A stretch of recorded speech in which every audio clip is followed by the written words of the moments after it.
हाँ जी बच्चों, तो अभी हम करेंगे हमारा फ्लूइड कनेक्टिव टिश्यू। इससे पहले हमने स्केलेटल कनेक्टिव टिश्यू किया है, जिसमें हमने बोन और कार्टिलेज ये दोनों चीज़ें कंप्लीट कर ली हैं। तो अभी हम ब्लड को स्टार्ट करने वाले हैं। तो देखो, फ्लूइड कनेक्टिव टिश्यू का मतलब ही क्या होता है कि जिसके अंदर कोई ना कोई लिक्विड होगा, कोई फ्लूइड होगा जो हमारी बॉडी के एक पार्ट को दूसरे बॉडी पार्ट से कनेक्ट करने का काम करेगा, है ना? तो इसीलिए हम इसमें क्या पढ़ेंगे, इसमें हम ब्लड और लिम्फ ये दोनों चीज़ें करेंगे। तो देखो, ब्लड क्या है? ब्लड का जो मैट्रिक्स होता है ना, उसके अंदर फाइबर नहीं होते हैं, ठीक है? ये एक ऐसा कनेक्टिव टिश्यू होता है जिसके अंदर फाइबर बिल्कुल होते ही नहीं है, फाइबरलेस होता है ये, ठीक है? अब देखो किस-किस चीज़ से बना हुआ होता है, इसमें 2 मेन कंपोनेंट्स होते हैं, एक है प्लाज्मा और दूसरा है फॉर्म्ड एलिमेंट्स। फॉर्म्ड एलिमेंट्स में क्या आ जाएँगे, हमारी जो सेल्स होती हैं ब्लड के अंदर जो पाई जाती हैं, उनको हम फॉर्म्ड एलिमेंट बोल देते हैं।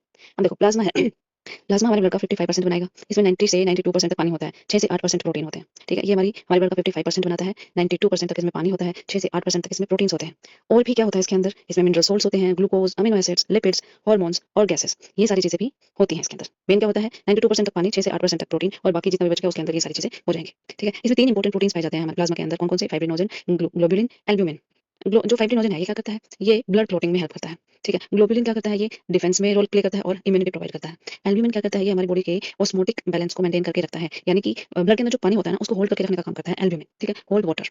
अब फॉर्म्ड एलिमेंट जो सेल्स होती हैं उनके बारे में करेंगे हम। Cellular components of blood. Cellular component को क्या बोले हैं हम? फॉर्म्ड एलिमेंट्स बोल रहे हैं। तो सबसे पहले है इसमें हमारी आरबीसी जिनको हम एरिथ्रोसाइट्स भी बोलते हैं। आरबीसी मोस्ट अबंडेंट होती हैं, यानी कि सबसे ज्यादा यही पाई जाती है। इनकी शेप बाइकनकेव होती है, सर्कुलर होती है, इन्यूक्लिएटेड होती है। जैसे ही आरबीसी मैच्योर होती है दे लॉस्ट देयर न्यूक्लियस, तो इनको हम क्या बोल देते हैं? इन्यूक्लिएटेड। नॉर्मल आरबीसी काउंट कितना होता है? 5 टू 5.5 मिलियन पर क्यूबिक मिलीमीटर, ठीक है? लाइफ स्पैन कितना होता है? 120 डेज होता है। आरबीसीज प्रोड्यूस्ड बाय रिथ्रोपोएसिस, यानी कि जो प्रोसेस होता है जिससे आरबीसीज की फॉर्मेशन होती है उसको हम क्या बोल देते हैं? रिथ्रोपोएसिस बोल देते हैं। और कहाँ पर बनती हैं RBCs? In red bone marrow. Old and damaged RBCs are removed by spleen and liver.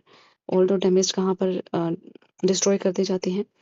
Spleen में और लीवर के द्वारा, ठीक है?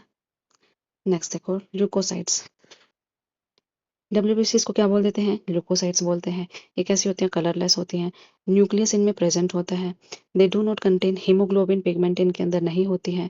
आरबीसी से बड़ी होती हैं और अमीबॉइड मूवमेंट शो करती हैं ये, यानी कि इनकी जो शेप होती है वो इरेगुलर होती है। जैसे अमीबा की शेप होती है इरेगुलर, वैसे ही इनकी भी इरेगुलर शेप होती है और ये अपनी शेप को चेंज कर सकते हैं।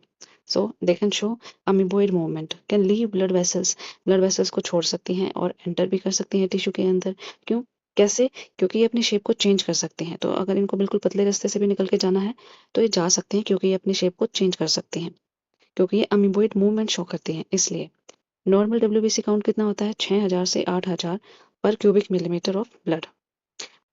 तो अभी देखो, डब्ल्यूबीसी के टाइप कितने होते हैं? डब्ल्यूबीसी दो टाइप के होते हैं, एक था ग्रेनुलोसाइट और दूसरे हैं हमारे ए ग्रेनुलोसाइट्स। ग्रेनुलोसाइट्स का मतलब क्या है कि इनका न्यूक्लियस ग्रेनुलर है, लोब्ड है। और ए ग्रेनुलोसाइट्स का मतलब क्या है कि इनका न्यूक्लियस सिंपल है, कोई ग्रेन्यूल प्रेजेंट नहीं होता है इनके न्यूक्लियस में। अब ग्रेनुलोसाइट तीन टाइप के हैं, कौन कौन से? न्यूट्रोफिल्स, इओसिनोफिल्स और बेसोफिल्स। इनमें सबसे ज्यादा कौन पाया जाता है? न्यूट्रोफिल्स पाए जाते हैं, ये वाले। कितना परसेंट बनाते हैं? 60 to 65% बनाते हैं। एओसिनोफिल 2 से 3% बनाएंगे। बेसोफिल 0.5 से 1% तक का पार्ट बनाते हैं। ऐसे ही ग्रेनुलोसाइट्स, ए ग्रेनुलोसाइट्स दो टाइप के होते हैं, लिम्फोसाइट्स और मोनोसाइट्स। लिम्फोसाइट्स 20 to 25% पार्ट बनाएंगे और monocyte 6 to 8%। Monocytes are the largest डब्ल्यूबीसीज, ठीक है? सबसे बड़े डब्ल्यूबीसीज होते हैं मोनोसाइट्स हमारे। आप देखो न्यूट्रोफिल्स कैसे होते हैं, ये अबंडेंट होते हैं, सबसे ज्यादा पाए जाते हैं। इनका न्यूक्लियस मल्टीलोब्ड होता है। फैगोसाइटिक सेल्स होते हैं। फैगोसाइटिक का मतलब है कि अगर कोई फॉरेन पार्टिकल आता है तो उसको ये खा जाते हैं, तो ये फैगोसाइटिक नेचर शो करते हैं। फिर है इओसिनोफिल्स। इनका न्यूक्लियस बाइलोब्ड होता है। देखो न्यूट्रोफिल्स का कैसा था? मल्टीलोब्ड था। इओसिनोफिल्स का कैसा है? बाइलोब्ड है। ये क्या काम करते हैं? पैरासिटिक इन्फेक्शन हो जाता है ना, तो उसके अगेंस्ट डिफेंस का काम करते हैं। कौन? इओसिनोफिल्स। फिर है basophils. Basophils are least abundant, सबसे कम पाए जाने वाले। सबसे ज्यादा पाए जाने वाले न्यूट्रोफिल्स, सबसे कम पाए जाने वाले बेसोफिल्स, ठीक है? ये बहुत ही इंपॉर्टेंट कुछ सब्सटेंसेस रिलीज करते हैं, जैसे कि हिस्टामिन रिलीज करते हैं, सेरोटोनिन रिलीज करते हैं और हिपेरिन रिलीज करते हैं, ठीक है? अब हिस्टामिन क्या करता है? हिस्टामिन एक तरीके से वैसोडाइलेटर का काम करता है, ब्लड वेसल्स को डायलेट कर देता है और ये एलर्जी और इन्फ्लेमेशन के सिम्टम्स को पैदा करने में मदद करता है। हिपेरिन क्या करता है? हिपेरिन ब्लड क्लॉटिंग को रोकने में मदद करता है, ठीक है? हेपेरिन क्या करेगा? ब्लड क्लॉटिंग को रोकने में काम करता है। तो हम क्या बोल सकते हैं कि basophil is related to allergy, blood allergy से रिलेटेड है ये। It is involve in inflammatory and allergic responses. फिर लिम्फोसाइट्स। लिम्फोसाइट्स रिलेटेड होते हैं इम्यून रिस्पॉन्सेस से। और मोनोसाइट्स कैसे होते हैं? ये फैगोसाइटिक होते हैं नेचर में और इनकी न्यूक्लियस की जो शेप होती है वो होती है किडनी शेप की। सबसे बड़े जो WBCs हैं वो कौन से हैं हमारे मोनोसाइट्स हैं। सबसे ज्यादा पाए जाने वाले न्यूट्रोफिल्स, सबसे कम पाए जाने वाले बेसोफिल्स, और सबसे बड़ा साइज जिसका होता है वो होता है मोनोसाइट्स। और मोनोसाइट्स के न्यूक्लियस की शेप कैसी होती है, किडनी। न्यूट्रोफिल्स का न्यूक्लियस होता है मल्टीलॉब्ड, और इसका एओसिनोफिल्स का न्यूक्लियस होता है बाइलॉब्ड। ठीक है, देखो ये देखो एक बार डायग्राम में, ये है हमारा न्यूट्रोफिल, ये मोनोसाइट्स है, ये लिम्फोसाइट्स है हमारे, और ये एओसिनोफिल्स है, ये बेसोफिल्स है। Basophils related to allergy, blood allergy से रिलेटेड होते हैं ये। ठीक है, नेक्स्ट है हमारी प्लेटलेट्स। प्लेटलेट्स को और क्या बोल देते हैं, थ्रोम्बोसाइट्स भी बोल देते हैं। स्मॉलेस्ट फॉर्म्ड एलिमेंट, सबसे छोटा फॉर्म्ड एलिमेंट है ये हमारे ब्लड के अंदर। नॉट कंप्लीट सेल्स, ये पूरी तरह से हम लोग को ये नहीं बोल सकते कि ये सेल्स होते हैं। ए न्यूक्लिएटेड होते हैं, कोई न्यूक्लियस नहीं होता है इनके अंदर। नॉर्मल काउंट क्या होता है, 1.5 to 3.5 लैक्स पर क्यूबिक मिलीमीटर। इनका लाइफ स्पैन होता है 7 to 10 डेज के लिए, और इनका फंक्शन क्या है, ब्लड क्लोटिंग ड्यूरिंग इंजरी। जैसे ही कोई इंजरी होगी तो ये ब्लड प्लेटलेट्स हमारे वहां पे जाएंगे फटाफट से, और वहां पे क्या कर देंगे, ब्लड क्लोट कर देंगे।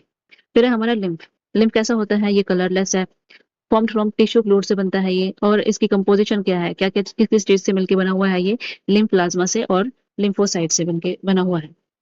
देखो, नोट कंटेन आरबीसीज, हमारा जो लिम्फ होता है इसके अंदर कोई आरबीसी नहीं होती है।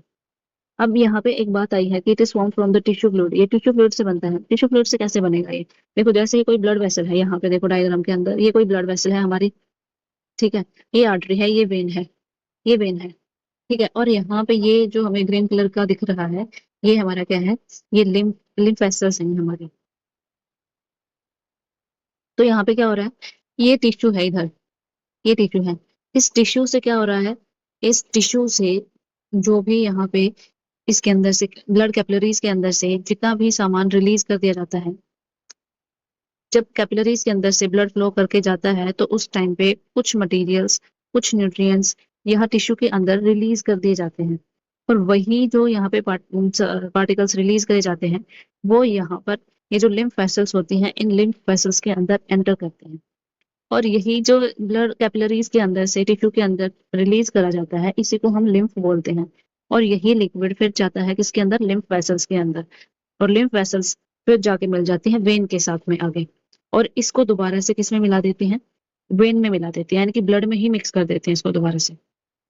ठीक है देखो एक बार फिर से समझो कि कोई ब्लड वेसल है, और यहाँ पे ये हमारा टिश्यू है, ठीक है, ये मान लो कि हमारी आर्टरी है और ये हमारी वेन है। तो यहाँ पे बन जाती है ब्लड कैपिलरीज, और ब्लड कैपिलरीज जब बनती हैं तो उस टाइम पे यहाँ पे कुछ लिक्विड यहाँ पे रिलीज हो जाता है। इसके अंदर कुछ न्यूट्रिएंट्स भी होते हैं, WBCs भी होती हैं, लेकिन RBCs नहीं होते हैं।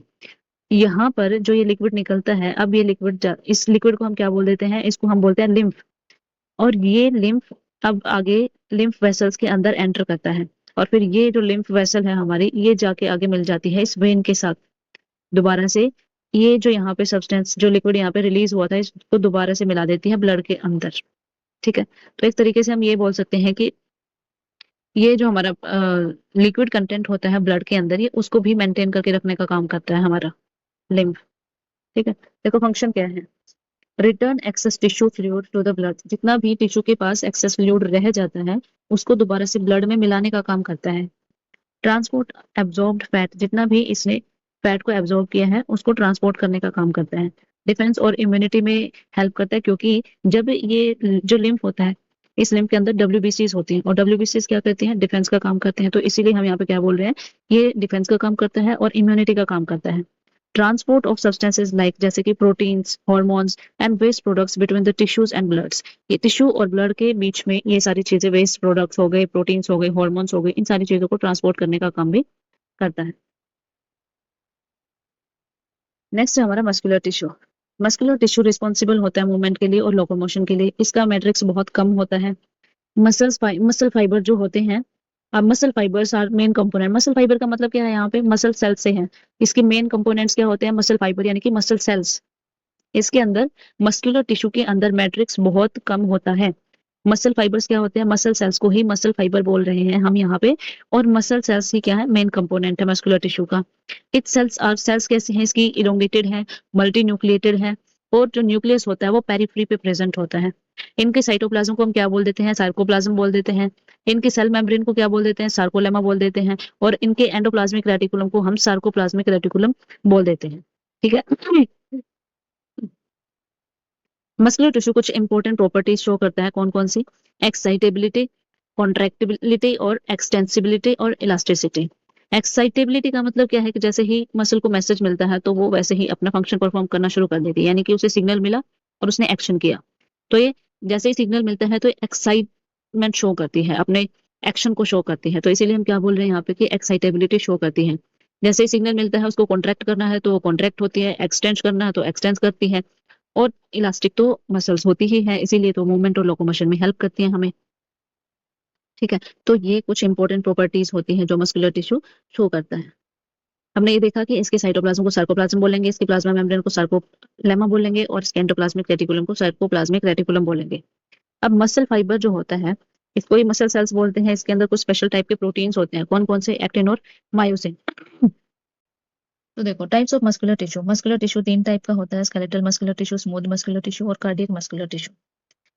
अभी हम सबसे पहले स्केलेटल मस्कुलर टिश्यू की बात कर लेते हैं। इसके अंदर जो हमारा स्केलेटल मसल्स होती हैं वो वॉलंटरी कंट्रोल में होती हैं, यानी कि अपनी मर्जी से हम उनको मूव करा सकते हैं। स्केलेटल मस्कुलर टिश्यू मसल्स जो होती हैं वो हमें लोकोमोशन में और मूवमेंट में हेल्प करती हैं।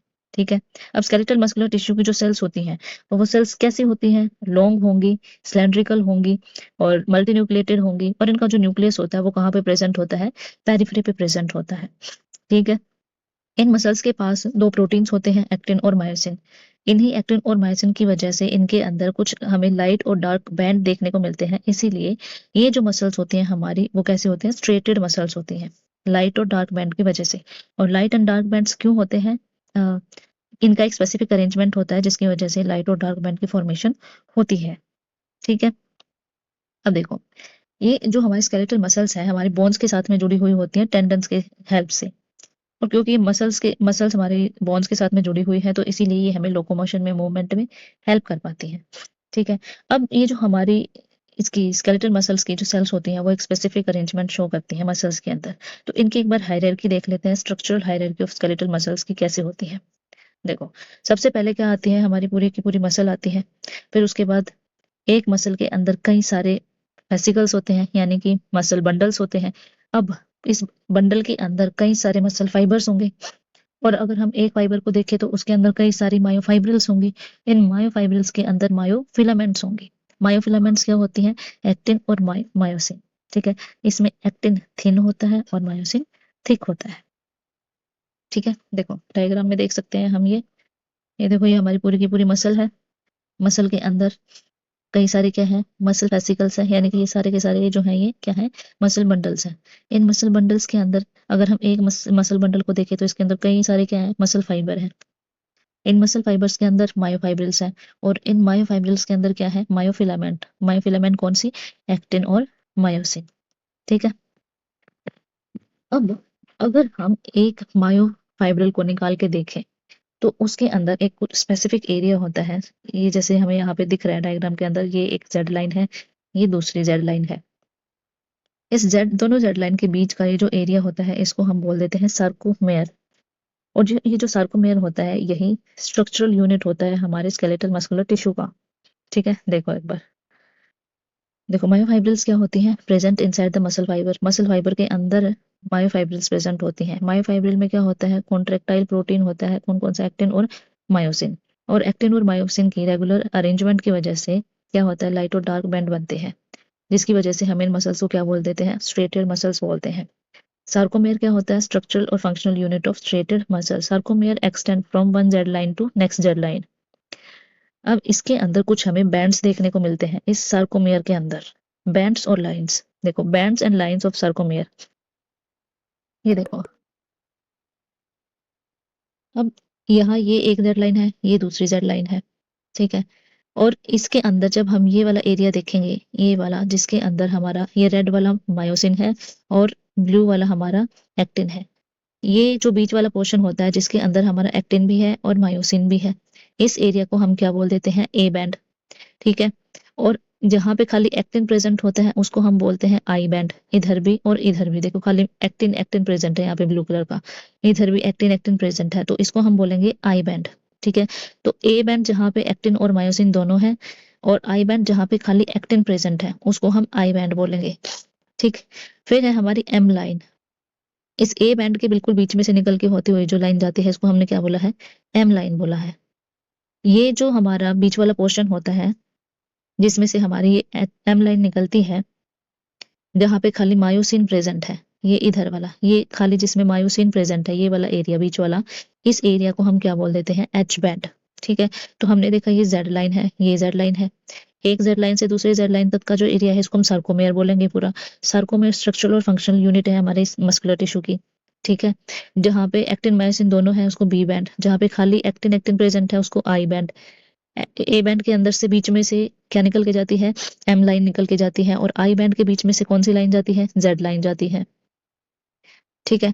और जहां पे खाली मायोसिन प्रेजेंट है उसको हमने क्या बोला है, एच बैंड बोला है। ठीक है। देखो ए बैंड को क्या बोलते हैं, एन आइसोट्रोपिक बैंड बोलते हैं। ये डार्क बैंड होता है। ये जो ए बैंड है अभी हमने देखा, ये ए बैंड कैसा है, डार्क बैंड है। क्यों? क्योंकि यहाँ पे एक्टिन और मायोसिन दोनों के दोनों ही प्रेजेंट है, और एक्टिन थिन है और मायोसिन थिक है, दोनों के दोनों क्योंकि यहाँ पे साथ में प्रेजेंट है, तो इसीलिए इस एरिया को डार्क बना देते हैं, तो ये हमें डार्क दिखता है। तो ये कैसा है, ए बैंड डार्क है, contain entire length of myosin, इसमें पूरी की पूरी मायोसिन की पूरी लेंथ है इसमें। मायोसिन के साथ साथ में इसमें और क्या है, एक्टिन भी प्रेजेंट है, लेकिन ये कहाँ तक है, जहां तक मायोसिन है वहां तक प्रेजेंट है ये। Also contain the region where actin and myosin overlap, यानी कि इसमें सिंगल मायोसिन भी है और एक्टिन और मायोसिन जहाँ पे दोनों दोनों के दोनों साथ में प्रेजेंट है वो वाला एरिया भी है। A band remain constant during muscle contraction, जैसे ही मसल कॉन्ट्रैक्ट करती है तो ए बैंड कांस्टेंट रहता है। फिर आइसोट्रोपिक बैंड, ये लाइट बैंड है क्योंकि यहाँ पे खाली क्या प्रेजेंट है, यहाँ पे खाली हमारा एक्टिन प्रेजेंट है, ये वाला आई बैंड, ये वाला आई बैंड हमारा, ये वाला जो एरिया है ये है हमारा आई बैंड। ये कैसा है, लाइट बैंड है। ए बैंड कैसा था, डार्क बैंड। आई बैंड कैसा है, लाइट, कंटेन एक्टिन्स ओनली, खाली इसमें एक्टिन होता है। Z line passes through its centre, इसके सेंटर में से जेड लाइन पास करके जाती है। ठीक है। I band decrease during contraction, जैसे ही कॉन्ट्रैक्शन होती है तो उस टाइम पे आई बैंड डिक्रीज हो जाता है। देखो जब कॉन्ट्रैक्शन होगी तो पहले कॉन्ट्रैक्शन से पहले आई बैंड की लेंथ इतनी थी और कॉन्ट्रैक्शन के बाद ये आई लेंथ कम हो गई है।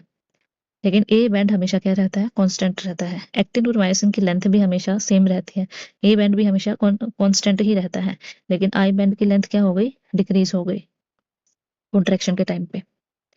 फिर है हमारी एच जोन, इसको हेंसन्स जोन भी बोला जाता है। इसमें मायोसिन होता है खाली, सिर्फ मायोसिन प्रेजेंट होता है इसके अंदर। देखो ये एच बैंड, और एच बैंड में खाली क्या है, मायोसिन। एच बैंड में खाली मायोसिन प्रेजेंट होता है। H zone decrease during contraction, contraction के टाइम पे ये डिक्रीज हो जाता है। M line passes through its centre, इसके सेंटर में से एम लाइन पास होकर जाती है। M line holds the thick filament myosin, M line इसके अंदर से पास होकर जा रही है, इसीलिए हम क्या बोल रहे हैं कि भाई जो एम लाइन है वो इसके सेंटर में से निकल के जाती है, इसको होल्ड करके रखती है। फिर हमारी O zone, overlapping zone, where only actin and myosin overlap, जहाँ पे खाली एक्टिन और मायोसिन ओवरलैप करते हैं उसको हमने क्या बोल दिया, ओजोन। देखो ये वाला जो एरिया है, ये वाला जो एरिया है जहां पे खाली एक्टिन और मायोसिन क्या करते हैं, ओवरलैप करते हैं, ये वाला, इसको हमने क्या बोला, ओवरलैपिंग बैंड, यानी कि ओ बैंड। देखो O zone, where only actin and myosin overlap. अब देखो एक सार्कोमेयर के अंदर क्या है हमारा, एक तो ए बैंड है और आई बैंड देखो कितने हैं, ए बैंड तो हमारा पूरा एक है। ठीक है।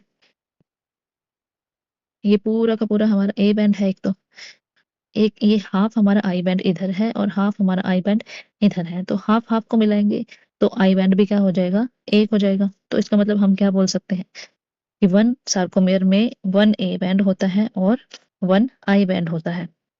Actin filament slide over myosin during contraction, जब कॉन्ट्रैक्शन होती है तो उस टाइम पे एक्टिन फिलामेंट मायोसिन फिलामेंट के ऊपर ओवरलैप करती है। जैसे ही कॉन्ट्रैक्शन होगा तो ये जो एक्टिन फिलामेंट है ये मायोसिन के ऊपर क्या करता है, ऐसे स्लाइड करता है, जैसे यहाँ पे देखा हमने।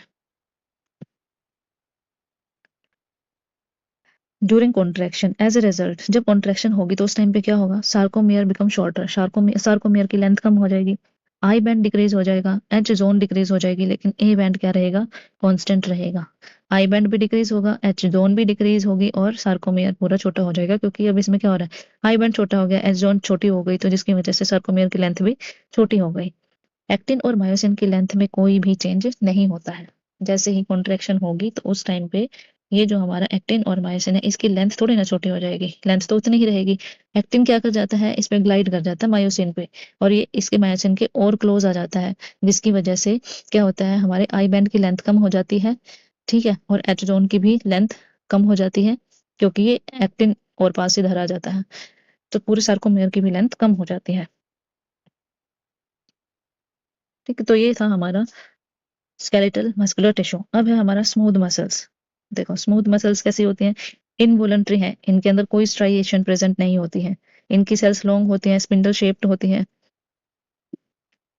स्पिंडल शेप्ड को क्या बोल देते हैं हम, फ्यूजिफॉर्म भी बोल देते हैं। हर एक सेल के अंदर सेंट्रली लोकेटेड न्यूक्लियस होता है, यानी कि इनका न्यूक्लियस सेंटर में प्रेजेंट होता है, इनका न्यूक्लियस इलोंगेटेड होता है, और इनमें भी एक्टिन और मायोसिन दोनों ही प्रेजेंट होते हैं। सिंगल यूनिट स्मूथ, जो हमारे स्मूथ मसल्स हैं वो दो टाइप के होते हैं, सिंगल यूनिट स्मूथ मसल्स और multi unit smooth muscles. Single unit smooth muscles में क्या होता है, मसल फाइबर या फिर सेल्स जो है वो गैप जंक्शन से एक दूसरे से कनेक्टेड होती हैं, सेल्स कॉन्ट्रैक्ट करती हैं एक साथ में एज अ फंक्शनल यूनिट। ठीक है, यानी कि सिंगल यूनिट का मतलब ही क्या है कि सारी की सारी सेल्स टुगेदर एक साथ में कॉन्ट्रैक्ट करेंगी। ठीक है, और ये जो हमारी सेल्स होती हैं वो किससे जुड़ी होती हैं, गैप जंक्शन से जुड़ी होती हैं। ये कहाँ पे मिलते हैं हमें, इन होलो विसरल ऑर्गन्स। कहाँ कहाँ पे, इंटेस्टाइन में, स्टमक में, यूरिनरी ब्लेडर में और यूट्रस में। कौन सी सिंगल यूनिट मसल्स जो एक साथ में कॉन्ट्रैक्ट करती हैं, किस में पाई जाएंगी ये, इंटेस्टाइन, स्टमक, यूरिनरी ब्लेडर और यूट्रस। फिर है मल्टी यूनिट, यानी कि अलग अलग इंडिविजुअली कॉन्ट्रैक्ट करेंगी, मसल्स कॉन्ट्रैक्ट इंडिपेंडेंटली, इनमें कोई गैप जंक्शन नहीं होता है, और ईच मसल सेल्स कॉन्ट्रैक्ट कर सकती है इंडिपेंडेंटली। तो ये कहाँ पे मिलते हैं हमें, iris of I, ciliary muscles of I, muscles of blood vessels and erector Pillai. यहाँ पे हमें ये क्या मिलते हैं, multi unit smooth muscle. Single unit वाले एक साथ में कॉन्ट्रैक्ट करते हैं, और मल्टी यूनिट वाले इंडिविजुअली कॉन्ट्रैक्ट करते हैं। फिर है हमारी कार्डियक मसल्स। कार्डियक मसल्स कैसी होती हैं, इनवॉलंटरी होती हैं, शॉर्ट हैं, सिलेंड्रिकल हैं, और ये कैसी होती हैं, ब्रांच्ड हैं। शॉर्ट हैं और सिलेंड्रिकल हैं, ब्रांच्ड हैं। जबकि हमारी ये वाली कैसी थी, लॉन्ग थी। स्मूथ मसल्स कैसी थी, लॉन्ग थी और स्पिंडल शेप्ड थी। और ये कैसी होती हैं, ये भी अनब्रांच्ड होती हैं, अनब्रांच्ड है ये भी। ठीक है, जबकि कार्डियक मसल्स कैसी हैं, हमारी ब्रांच्ड हैं, शॉर्ट हैं, सिलेंड्रिकल हैं और ब्रांच्ड हैं।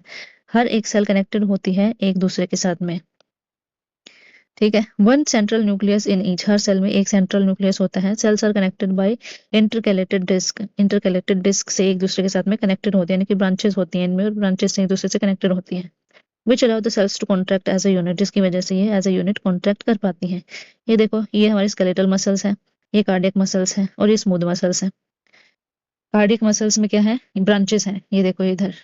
स्मूथ मसल्स में कोई ब्रांचेस नहीं होती हैं, ऐसे ही स्केलेटल मसल्स में कोई ब्रांचेस नहीं होते, स्मूथ मसल्स में भी कोई ब्रांच नहीं होती, लेकिन इसमें कार्डियक मसल्स में ब्रांचेस होती हैं। ये शॉर्ट होती हैं, ये लॉन्ग होती हैं, ये भी लॉन्ग है। ठीक है, आगे है हमारा नर्वस टिश्यू। नर्वस टिश्यू होता है एक्टोडर्मल ओरिजिन में। ठीक है, जैसे हमने देखा था कि उसमें इसमें हमारे स्केलेटल मस्कुलर टिश्यू के अंदर भी कुछ लेयर्स प्रेजेंट होती हैं, कवरिंग्स होती हैं, कुछ इसी तरीके से नर्वस टिश्यू पे भी कवरिंग्स होती हैं, एपिन्यूरियम, पेरिन्यूरियम और एंडोन्यूरियम। इसकी सेल्स को, नर्वस टिश्यू की सेल्स को हम क्या बोलते हैं, न्यूरॉन बोलते हैं। It is responsible for contraction, control and coordination in body, shows excitability और कंडक्टिविटी। ये भी क्या शो करता है, एक्साइटेबिलिटी, यानी कि रिस्पॉन्ड करता है जैसे इसको स्टिमुलस मिलता है, और कंडक्ट करता है। इसके कंपोनेंट्स क्या होते हैं, न्यूरॉन और न्यूरोग्लिया। न्यूरॉन क्या है, इसकी फंक्शनल यूनिट है, और जो न्यूरोग्लिया है हमारा, ये 50% से भी ज्यादा वॉल्यूम बनाता है हमारे नर्वस टिश्यू की। ठीक है, ये क्या है, हमारा न्यूरोग्लिया स्पोर्टिंग टिश्यू है, स्पोर्टिंग यूनिट है। ठीक है, ग्लियल सेल्स दो टाइप की होती हैं, मैक्रोग्लियल सेल और माइक्रोग्लियल सेल्स। मैक्रोग्लियल सेल्स कैसी होती हैं, ओलिगोडर्मल, पता नहीं क्या क्या है।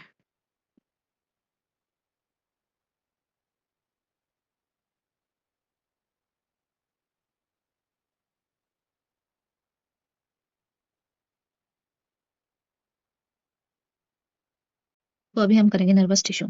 नर्वस टिश्यू एक्टोडर्मल होता है, ओरिजिन में इसकी सेल्स को न्यूरॉन्स बोला जाता है। ये कंट्रोल एंड कोऑर्डिनेशन के लिए रिस्पॉन्सिबल होता है। मस्कुलर टिश्यू की तरह ये भी एक्साइटेबिलिटी शो करता है, यानी कि जैसे ही इसको इम्पल्स मिलता है तो ये उसको कंडक्ट करता है और रिस्पॉन्ड करता है। ठीक है। नर्वस टिश्यू के दो मेन कंपोनेंट्स होते हैं, न्यूरॉन्स और न्यूरोग्लियल सेल्स। न्यूरॉन्स क्या होते हैं? फंक्शनल यूनिट होते हैं हमारे नर्वस टिश्यू के। और न्यूरोग्लियल सेल्स जो होते हैं मोर देन 50% वॉल्यूम बनाते हैं हमारे नर्वस टिश्यू का। हमें ऐसा लगता है कि शायद नर्वस टिश्यू का ज़्यादातर पार्ट न्यूरॉन्स के द्वारा बनाया जाता होगा, लेकिन ऐसा नहीं है। न्यूरोग्लियल सेल्स 50% से भी ज़्यादा पार्ट बनाते हैं हमारे नर्वस टिश्यू का। ठीक है। अब न्यूरॉन्स है ना, उसके प्रोसेसेस के बेस पे 3 टाइप का होता है, यानी कि उसके पास कितने एक्सोन, कितने डेंड्राइट्स प्रेजेंट हैं, डेंड्राइट्स हैं, एक्सोन हैं, उनके बेसिस पे, उनके नंबर के बेसिस पे हम इसको न्यूरॉन्स को 3 पार्ट्स में डिवाइड कर देते हैं। यूनिपोलर न्यूरॉन, यानी कि इसके पास एक ही प्रोसेस प्रेजेंट है। बाइपोलर न्यूरॉन, इसके पास 2 प्रोसेसेस प्रेजेंट हैं।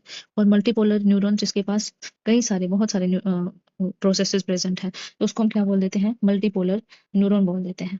ठीक है। अब माइलिन शीथ के बेसिस पे भी हम इसको 2 पार्ट्स में डिवाइड कर देते हैं। अगर इसके पास माइलिन शीथ है तो इसको हम बोल देते हैं माइलिनेटेड न्यूरॉन, और अगर इसके पास शीथ नहीं है तो इसको हम क्या बोल देंगे? Unmyelinated sheath. अब माइलिन शीथ जो होती है वो प्रोड्यूस करी जाती है, सीक्रेट करी जाती है श्वान सेल्स के द्वारा। तो अगर ये माइलिनेटेड है मतलब वहाँ पे स्वॉन सेल्स प्रेजेंट होंगी, और अगर अनमाइलिनेटेड है तो इसका मतलब वहाँ पे स्वॉन सेल्स प्रेजेंट नहीं होंगी। अब देखो, ये जो हमारा यूनिपोलर है, इसका मतलब क्या है? यहाँ पे इसके पास सिंगल प्रोसेस है। सिंगल प्रोसेस का मतलब ये है कि कोई भी एक पार्ट है इसके पास, या तो इसके पास खाली क्या प्रेजेंट है? खाली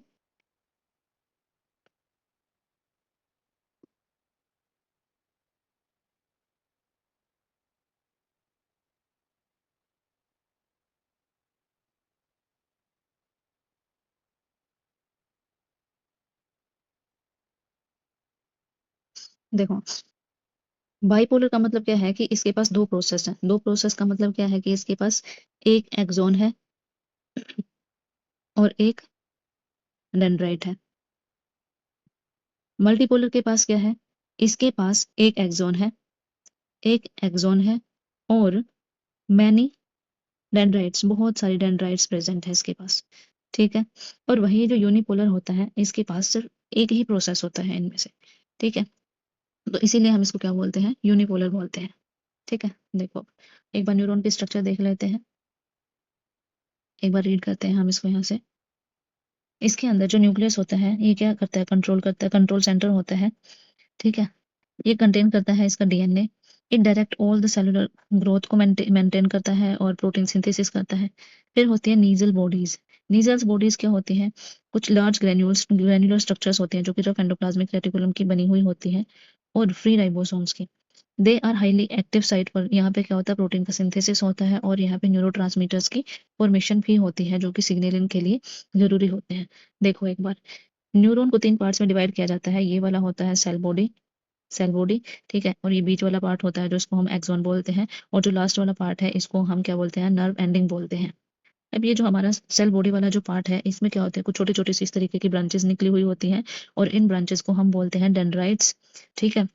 और यहाँ पर प्रेजेंट होता है इसका साइटोप्लाज्म, यानी कि न्यूरोप्लाज्म। ठीक है। अब इस न्यूरोप्लाज्म के अंदर, इसके साइटोप्लाज्म के अंदर क्या क्या प्रेजेंट होते हैं? ऑर्गेनेल्स प्रेजेंट होंगे, जैसे कि इसका न्यूक्लियस है, यहाँ पे माइटोकॉन्ड्रिया है, यहाँ पे गोल्गी apparatus है। ठीक है। रफ एंडोप्लाज्मिक रेटिकुलम है, स्मूथ एंडोप्लाज्मिक रेटिकुलम है। तो ये सारी ही चीजें प्रेजेंट होती हैं इसके पास भी। अब ये जो हमारा एक्सोन होता है, इसके ऊपर कुछ सेल्स प्रेजेंट होते हैं, सेल्स जिनको हम क्या बोल देते हैं? श्वोन सेल्स बोलते हैं। ठीक है। ये जो श्वोन सेल्स होती हैं, ये माइलिन शीथ को सिक्रीट करती है, यानी कि इसके ऊपर, इस एक्सोन के ऊपर एक फैटी, यानी कि लिपिड्स की एक लेयर बनाती है ये। तो ये जो श्वोन सेल्स होती हैं, ये क्या सिक्रीट करती हैं? ये माइलिन शीथ को सिक्रीट करती हैं। अब ये जो हमारे श्वोन सेल्स हैं, इनके बीच में कुछ गैप्स प्रेजेंट होते हैं, ये इस तरह के। ये गैप्स प्रेजेंट होते हैं, और इन गैप्स को हम बोलते हैं नोड ऑफ रेनवियर।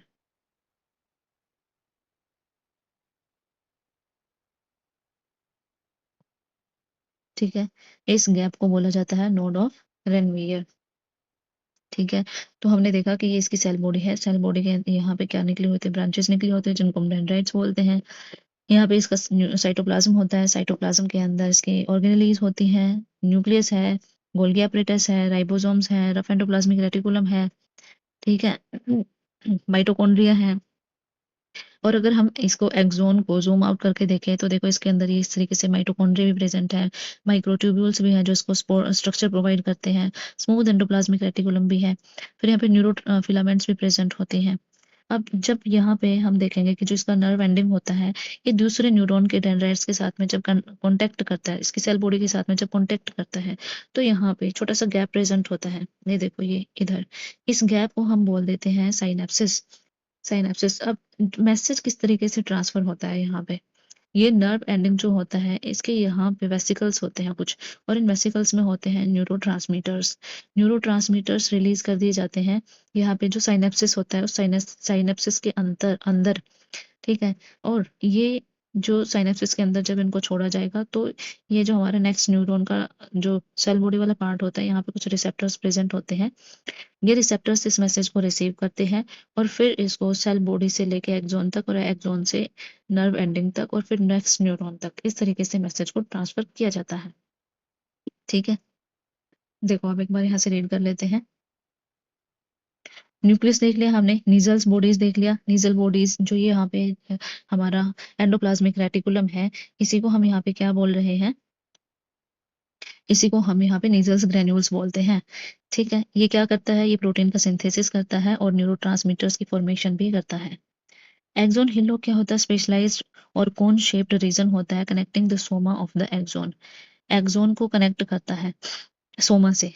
ठीक है, this act as a trigger zone where the neuron sum up incoming signals to decide if it will be an action potential. ये देखो यहाँ पे एक रीजन होता है ये वाला, इस वाले रीजन को हम क्या बोल देते हैं, एक्सोन हिलॉक बोल देते हैं। It is cone shaped structure होती है ये, जो कि एक्सोन को सेल बॉडी के साथ में कनेक्ट करती है। ठीक, अब यहाँ पे जो हमारा एंडोप्लाज्मिक रेटिकुलम है, यही एंडोप्लाज्मिक रेटिकुलम को हम क्या बोल देते हैं, नीजल्स ग्रेन्यूल्स बोलते हैं, नीजल्स ग्रेन्यूल्स बोलते हैं। और यही नीजल्स ग्रेन्यूल्स क्या करते हैं, ये प्रोटीन्स भी बनाते हैं और साथ के साथ में ये न्यूरोट्रांसमीटर्स भी बनाते हैं, न्यूरोट्रांसमीटर्स भी बनाते हैं। ठीक है, तो ये था हमारा नर्वस टिश्यू। ठीक है, तो ये चैप्टर हो गया है हमारा कंप्लीट।